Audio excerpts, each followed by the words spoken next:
नमस्कार, SPT news में आपका स्वागत है। पेश है 16 जुलाई गुरुवार दोपहर 3:15 बजे राजस्थान के विभिन्न शहरों की 15 बड़ी खबरें।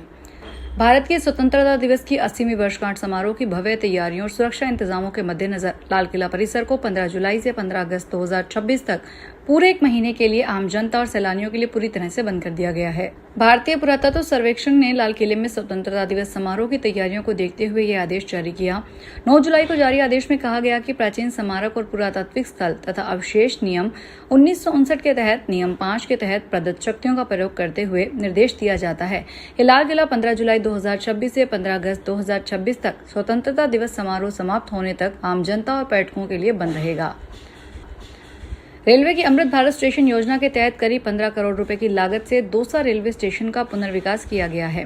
प्रधानमंत्री नरेंद्र मोदी शुक्रवार को पंजाब के जालंधर से आयोजित कार्यक्रम में वर्चुअल माध्यम से इसका उद्घाटन करेंगे। इसके साथ ही राजस्थान के 7 अन्य रेलवे स्टेशनों का भी लोकार्पण किया जाएगा।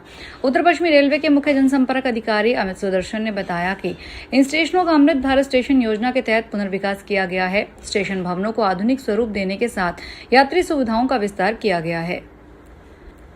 अलवर जिले के गोविंदगढ़ थाना क्षेत्र के वडबरा गांव में आज गुरुवार सुबह मकान का छज्जा लोहे के गर्डर समेत अचानक गिर गया। हादसे के वक्त छज्जे के नीचे बैठी 70 साल की दिव्यांग बुजुर्ग महिला के सिर पर गंभीर चोटें आई है, जिनको अलवर जिला अस्पताल में भर्ती करवाया गया है। वडबरा निवासी चिरोंजा देवी घर के बाहर बैठी हुई थी। इसी दौरान अचानक मकान का छज्जा सिर पर आ गिरा। मलबे में दबने से बुजुर्ग महिला के सिर में गंभीर चोट आई और मौके पर काफी खून बह गया। राजस्थान हाईकोर्ट ने राजस्थान कॉलेज शिक्षा सोसाइटी के अधीन सरकारी महाविद्यालयों में कार्यरत संविदा सहायक प्रोफेसरों को राहत देते हुए उन्हें लंबित मामलों के अंतिम निस्तारण तक सेवा में बनाए रखने के निर्देश दिए हैं। साथ ही राजस्थान कर्मचारी चयन बोर्ड की ओर से संविदा नियुक्तियों के लिए जारी भर्ती विज्ञापन को भी इन मामलों के निर्णय तक स्थगित रखने का आदेश दिया है। कार्यवाहक मुख्य न्यायाधीश संजीव प्रकाश शर्मा और न्यायाधीश संजीव पुरोहित की खंडपीठ ने याचिकाकर्ताओं की दलीलों का उल्लेख करते हुए कहा कि राजस्थान कॉलेज शिक्षा सोसाइटी के महाविद्यालयों में गेस्ट फैकल्टी के रूप में कार्यरत सहायक प्रोफेसरों से जुड़े समान मामले से पहले ही कोर्ट के समक्ष विचाराधीन है। हर सब्जी के साथ मुफ्त में मिलने और जायका बढ़ाने वाला हरा धनिया इन दिनों आमजन की पहुंच से दूर हो चुका है। कीमतें 2 शतक से अधिक पार हो चुकी है। दाम सेब और अनार के बराबर पहुंच गए हैं। लालकोटी, जोहरी बाजार, सब्जी मंडी और अन्य जगहों पर धनिया की कीमत 250 रुपए किलो तक पहुंच गई है। इसकी मुख्य वजह राजधानी जयपुर और इसके आसपास स्थानीय स्तर पर धनिया की आवक पूरी तरह बंद होना और बाहरी राज्यों पर बढ़ती निर्भरता है। पहले टोंक और आसपास की जगहों पर तेज बारिश और इसके बाद गर्मी से फसल खराब हो चुकी है। वर्तमान समय में जयपुर के मुहाना मंडी में मध्य प्रदेश, नासिक और बेंगलुरु से ही धनिया पहुंच रहा है। राजस्थान सरकार ने किसानों के हित में एक महत्वपूर्ण निर्णय लेते हुए फार्म पौंड और सिंचाई पाइपलाइन अनुदान योजना के नियमों में बड़ा बदलाव किया है। नए प्रावधान के अनुसार अब किसानों को अनुदान प्राप्त करने के लिए कृषि विभाग में पंजीकृत फर्म से ही सामग्री खरीदना अनिवार्य नहीं होगा। सरकार के इस फैसले से किसानों को अपनी आवश्यकता और बजट के अनुसार किसी भी विश्वसनीयता विक्रेता से सामग्री खरीदने की स्वतंत्रता मिलेगी। इससे उन्हें बेहतर गुणवत्ता वाले उत्पाद प्रतिस्पर्धी कीमतों पर उपलब्ध हो सकेंगे और योजनाओं का लाभ अधिक प्रभावी ढंग से मिल सकेगा। जयपुर में मानसून की शुरुआत के साथ सांपों की हलचल बढ़ गई है। बारिश की वजह से लोगों के घरों, बगीचों और बेसमेंट में सांप ज्यादा निकल रहे हैं और इस वजह से स्नेक रेस्क्यू टीमों को हर दिन 30 से 40 कॉल मिल रही है। अगर सामान्य दिनों से तुलना करें तो कॉल्स की संख्या 3 गुना ज्यादा है। विशेषज्ञों का कहना है कि बारिश में बिलों में पानी भर जाने से सांप सूखी और सुरक्षित जगह की तलाश में आबादी वाले इलाकों की तरफ आ जाते हैं। ऐसे में लोगों से अपील की गई है कि सांप दिखने पर घबराएं नहीं, उसे नुकसान पहुंचाने के बजाय तुरंत रेस्क्यू टीम या वन विभाग को सूचना दें। चित्तौड़गढ़ के दुर्ग रायपुर नेशनल हाईवे 53 पर आज गुरुवार सुबह कुम्हारी के पास दिल दहला देने वाला सड़क हादसा हो गया। तेज रफ्तार ट्रैक्टर ने स्कूटी को पीछे से टक्कर मार दी। हादसा इतना भीषण था कि स्कूटी सवार 4 लोगों की मौके पर मौत हो गई, जबकि एक मासूम बच्चा गंभीर रूप से घायल हो गया। घायल को तत्काल इलाज के लिए अस्पताल भेजा गया है। बताया जा रहा है कि स्कूटी पर 5 लोग सवार थे, जिनमें एक बच्चा जो करीब 10 साल का है वह घायल है, उसका इलाज जारी है। हादसे में 2 महिलाओं और 2 बच्चियों की मौके पर ही मौत हो गई। बताया जा रहा है कि यह दुर्घटना सुबह करीब 10 से 10:30 बजे के बीच दुर्ग से रायपुर जाने वाली लेन में हुई। 12 जिला कलेक्ट्रेट को एक बार फिर धमकी भरा ईमेल मिलने से प्रशासन में हड़कंप मच गया। सूचना मिलते ही कलेक्ट्रेट परिसर को खाली करवा दिया गया और पुलिस ने पूरे इलाके को अपने कब्जे में लेकर सुरक्षा व्यवस्था कड़ी कर दी है। डॉग स्क्वाड और निरोधक दस्ते को भी मौके पर बुलाया गया है।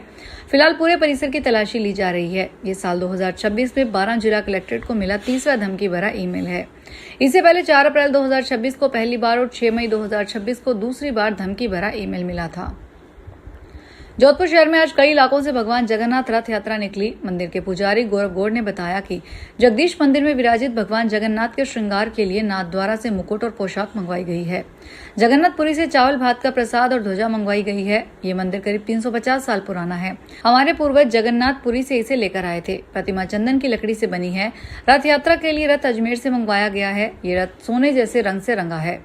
साथ ही रथ यात्रा में होने वाला श्रृंगार नाथद्वारा के श्रीनाथ जी के स्वरूप जैसा होगा। भीलवाड़ा में एसीबी कोर्ट ने 1000 रुपए की घूस और मुर्गा लेने के 12 साल पुराने मामले में जहाजपुर पुलिस थाने के तत्कालीन सहायक उप निरीक्षक कालूराम कहार को दोषी माना। न्यायालय ने फैसले में आरोपी सहायक उप निरीक्षक को 4 साल के कारावास की सजा सुनाई। अभियोजन पक्ष के अनुसार परिवादी जहाजपुर के गेगा का खेड़ा निवासी रमेश चंद्र मीना और उसके चचेरे भाई फोरूलाल मीना ने भ्रष्टाचार निरोधक ब्यूरो भीलवाड़ा इकाई में 23 जुलाई 2014 को रिपोर्ट दी। मानसून सत्र से पहले कांग्रेस अपनी संसदीय रणनीति को अंतिम रूप देने के लिए बड़ी बैठक करने जा रही है। यह बैठक दिल्ली में कांग्रेस संसदीय दल की अध्यक्ष सोनिया गांधी के आवास पर होगी। बैठक में कांग्रेस अध्यक्ष मल्लिकार्जुन खड़गे, लोकसभा में विपक्ष के नेता राहुल गांधी, संगठन महासचिव केसी वेणुगोपाल समेत पार्टी के कई वरिष्ठ नेता और रणनीतिकार शामिल होंगे। सूत्रों के अनुसार संसद के आगामी मानसून सत्र में केंद्र सरकार को किन मुद्दों पर घेरना है, इस पर विस्तार से चर्चा की जाएगी। सड़क दुर्घटना के बाद अक्सर इलाज खर्च की चिंता होती है। कई बार परिजन अस्पताल पहुंचने से पहले पैसों के इंतजाम में लग जाते हैं। कई बार एडवांस जमा नहीं होने से घायल एक से दूसरे अस्पताल जाता है। इस देरी में कई बार गोल्डन आवर निकल जाता है। इस स्थिति को बदलने को केंद्र ने पीएम राहत योजना लागू की है। इसमें सड़क दुर्घटना के घायलों को हादसे की तारीख से अधिकतम 7 दिन तक 1.5 लाख रुपए तक का कैशलेस इलाज मिलेगा।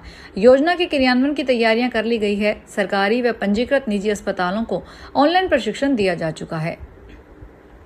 भारत का अंतरिक्ष विभाग इस समय बड़ी उथल पुथल मची हुई है। इसरो के कई सीनियर साइंटिस्ट और टेक्निकल एक्सपर्ट इस्तीफा दे रहे हैं और प्राइवेट स्पेस कंपनियों की तरफ जा रहे हैं। एक के बाद एक पिछले 1 साल में करीब 100 से 120 वैज्ञानिकों ने इस्तीफे दिए हैं। इसरो से वैज्ञानिक के इस तरह से इस्तीफे को रोकने के लिए भारत सरकार ने बेहद सख्त कदम उठाया है। अंतरिक्ष विभाग के लिए एक नया निर्देश जारी किया गया है, जिसके तहत अब ऐसे किसी भी मामले को केंद्र स्तर पर सीधे मंजूरी नहीं मिलेगी, बल्कि अंतिम मंजूरी के लिए हेडक्वार्टर भेजा जाएगा। भगवान जगन्नाथ के करोड़ों श्रद्धालुओं के लिए ओडिशा सरकार ने रथ यात्रा से पहले एक बड़ी डिजिटल पहल की है। मुख्यमंत्री मोहन चरण मांझी ने पुरी स्थित श्री जगन्नाथ मंदिर प्रशासन कार्यालय में अत्याधुनिक डिजिटल हुंडी समर्पण का शुभारंभ किया। इस व्यवस्था के जरिए देश विदेश में रहने वाले श्रद्धालु अब घर बैठे सुरक्षित और पारदर्शी तरीके से श्री जगन्नाथ मंदिर में ऑनलाइन दान कर सकेंगे। यह डिजिटल पोर्टल और मोबाइल ऐप राज्य के इलेक्ट्रॉनिक्स और सूचना प्रौद्योगिकी विभाग की पहल पर विकसित किया गया है। फिलहाल इस बुलेटिन में इतना ही। फिर हाजिर होंगे बड़ी खबरों के साथ। अगर आप भी अपने आसपास की छोटी बड़ी और महत्वपूर्ण खबरों से अपडेट रहना चाहते हैं तो सब्सक्राइब कीजिए हमारे चैनल एसपीटी न्यूज को और प्रेस कीजिए बेल आइकन पर।